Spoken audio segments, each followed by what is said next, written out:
Benvenuti nella terra del passato millenario. Una terra dove volare è divenuto un sogno realizzabile.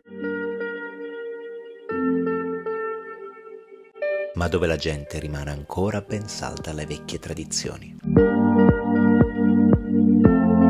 Una terra piena di fascino e contraddizioni, in cui bisogna andare almeno una volta nella vita. Benvenuti in Cappadocia.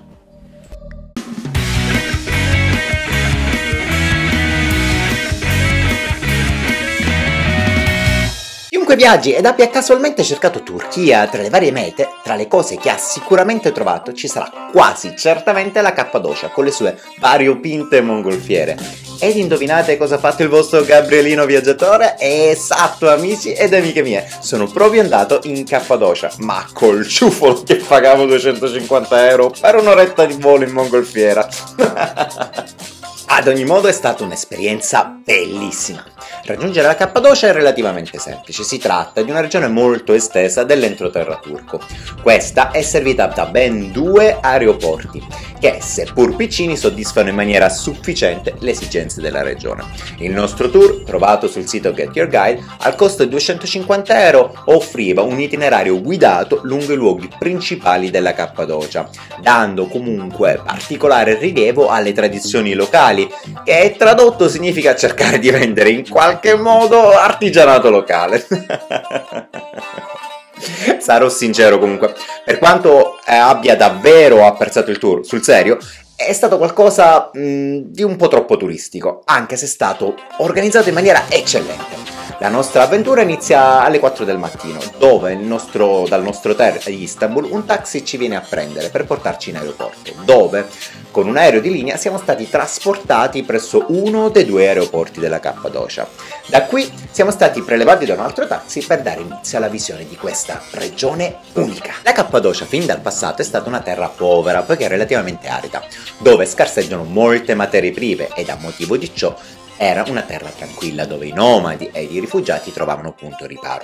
Non avendo della legna per poter costruire le proprie case, cominciarono a ricavare le proprie abitazioni all'interno delle estese colline di tufo, fortemente presenti per via della natura vulcanica della zona. Ed è proprio a motivo di questa commistione di eventi che la Cappadocia è famosa per queste particolari città che si estendono all'interno delle montagne e anche nel sottosuolo. Il tour ti accompagna nelle più suggestive viste panoramiche, dove è possibile apprezzare queste città. La prima tra queste è la città di Ortisar, dove troneggia quello che i locali chiamano castello, ossia una grande montagna al centro della città dove al suo interno è stata incavata una fortezza. Sarebbe stato bello potersi perdere lungo le vie di questa città per poter scoprire per esempio come sono arredate queste casupole, ma purtroppo nei viaggi organizzati non vi è tanta libertà. Saliti nuovamente nella nostra comodissima vettura si va presso la prossima meta, la città di Ukhisar. Particolarità di questo luogo è quella di essere conosciuta come la città dei piccioni. Difatti, quella che si estende per chilometri sotto i nostri piedi viene detta la Valle dei Piccioni. In questa regione, questi volati erano motivo di vanto, oltre a essere soprattutto di vitale importanza per le comunicazioni dell'epoca, i famosi piccioni viaggiatori. Difatti, nella roccia non sono poche le piccionaie che sono state incavate per il riparo di questi amici pennuti, i quali volavano nella Cappadocia molti secoli prima delle variopinte mongolfiere. Ma non solo i piccioni sono gli animali molto cari a questa popolazione, ma anche i cavalli. Difatti Cappadocia dall'antico persiano, Cappaduchia, significa terra dai bei cavalli, visto che in questa zona vi sono degli splendidi cavalli che in passato venivano allevati ed usati come merce di scambio tra le popolazioni locali. Ma torniamo al nostro tour. Vi avevo accennato che questo tour prevedeva l'esaltazione della manifattura locale. Beh, con mia enorme sorpresa, questo prevedeva anche una sfilata di moda privata. Difatti, a detta dei locali, la Turchia, e in particolare la regione della Cappadocia, è da decenni una delle migliori zone per quel che riguarda la manifattura delle pelli.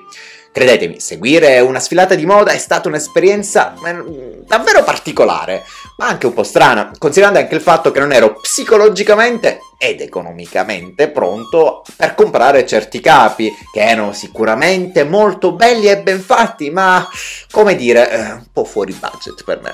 Usciti dalla casa di moda, ci avviciniamo verso un'altra città della Cappadocia, ossia Goreme. Vediamo come questa città sia davvero nascosta. Difatti, la nostra guida ci diceva che uno dei vari nomi di questa zona, in dialetto antico, significasse proprio città nascosta, il che non è difficile da capire. Ma vi starete chiedendo, come mai tanta necessità di segretezza? Beh, la risposta è subito data. Per quanto oggi la Turchia sia al 95% di popolazione dal credo musulmano, i primi abitanti di queste terre erano gli esuli cristiani. Difatti, addentrandoci nel museo a cielo aperto di Goreme, faremo delle scoperte davvero eccezionali, visto che è proprio qui che troveremo diverse testimonianze paleocristiane.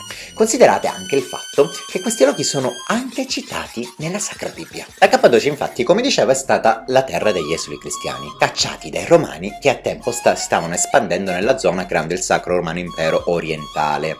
Troviamo citazioni di questa terra negli Atti degli Apostoli o anche nelle lettere di Pietro. A motivo di ciò, nel Goreme Open Air Museum sarà possibile vedere un'intera cittadina paleocristiana, dove sarà possibile visitare diverse chiese deliziosamente affrescate con motivi cristiani. Si tratta di opere davvero entusiasmanti che purtroppo però non ho potuto sempre filmare per via dei divieti che vi erano. Tuttavia una testimonianza fantastica di una popolazione costretta a vivere nascosta ma che non ha mai perso la fede. Davvero ingegnose erano le cucine con complessi sistemi di areazione, come le grandi tavolate scavate nella pietra, davvero fantastiche. All'interno del museo quest'anno vi era anche allestita una mostra in onore di Paolo Pasolini, che qui girò il suo iconico film Medea nel 1969. Un luogo davvero meraviglioso per via dell'importanza storica, ma anche per la meraviglia naturalistica. Terminato il giro lungo questo spettacolare museo a cielo aperto, era il tempo per il nuovo tuffo nelle tradizioni locali. E dopo il pellame ci hanno portato ad osservare l'antichissima tradizione dei tappeti. Osservare la pazienza che bisogna avere per fare un solo nodo è davvero assurdo. E considerando la complessità dei disegni che vengono fatti, si può bene immaginare il motivo del costo così elevato di queste meravigliose opere d'arte. La casa Cinarali dicono sia una casa molto importante, vincitrice di premi esorbitanti nel settore. Ad ogni modo, quel che è certo è che abbiamo assistito a dei veri pezzi unici, numerati e con annesso anche certificato di garanzia ed originalità, a quali comunque non abbiamo saputo dire di no. Dopo pranzo ci siamo diretti presso il famosissimo Percorso delle Fate, la vallata in cui solitamente svolazzano le mongolfiere. Qui ci si può passeggiare lungo queste formazioni rocciose affascinanti e dalle svariate forme. Questa zona fa parte appunto del Parco Nazionale del Goreme ed è frutto della natura. Le rocce infatti sono state plasmate dagli agenti atmosferici e con gli anni sicuramente il rischio che queste spariscano del tutto è ovviamente elevato.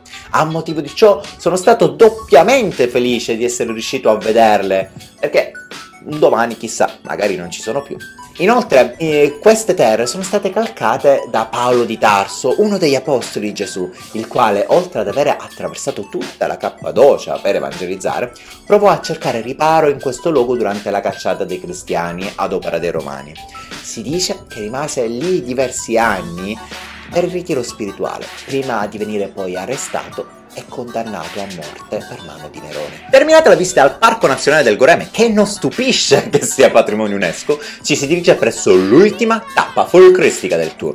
Difatti ci spostiamo sulle sponde del fiume Kizilirmak, che ci hanno detto significhi fiume rosso, visto che sul fondo vi è un'argilla rossa che i locali usano da millenni per le ceramiche. La tradizione dei ceramisti turchi mi ricorda moltissimo quella siciliana e difatti il curatore della fabbrica mi ha confermato che le tecniche usate sono le medesime. Ho sempre trovato molto affascinante vedere come da un cumulo di terra informe si possa creare dell'arte davvero così raffinata. Arte, colore, passione e tanta dedizione, un qualcosa di davvero molto affascinante a cui è davvero impossibile sottrarsi. Ebbene sì. Amici miei, sono stato attratto da tutto ciò che è lucente, insomma, un po' una cazzaladra. Bene, Giramondo, il viaggio termina qui. Difatti, dopo gli ultimi acquisti siamo stati accompagnati in aeroporto e successivamente al nostro albergo ad Istanbul. Andare in Cappadocia è stata un'esperienza davvero molto bella e non ho sentito sinceramente la mancanza del volo in mongolfiera. Spero che questo viaggio vi sia piaciuto, aspetto tutti i vostri commenti ed anche i vostri mi piace. Vi ricordo di dare un'occhiata anche sul canale TikTok dove presto caricherò tante bellissime curiosità su questo stupendo viaggio. Ciao a tutti, ci vediamo alla prossima avventura!